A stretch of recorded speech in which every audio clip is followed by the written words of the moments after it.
آمنوا بالله ورسوله وأنفقوا مما جعلكم مستخلفين فيه فالذين آمنوا منكم وأنفقوا لهم أجر كبير।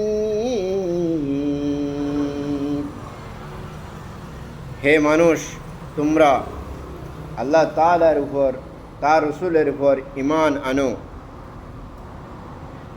আর তিনি তোমাদের যে সম্পদের অধিকারী বানিয়েছেন তা থেকে তারই পথে তোমরা ব্যয় করো, অথবা তোমাদের মধ্যে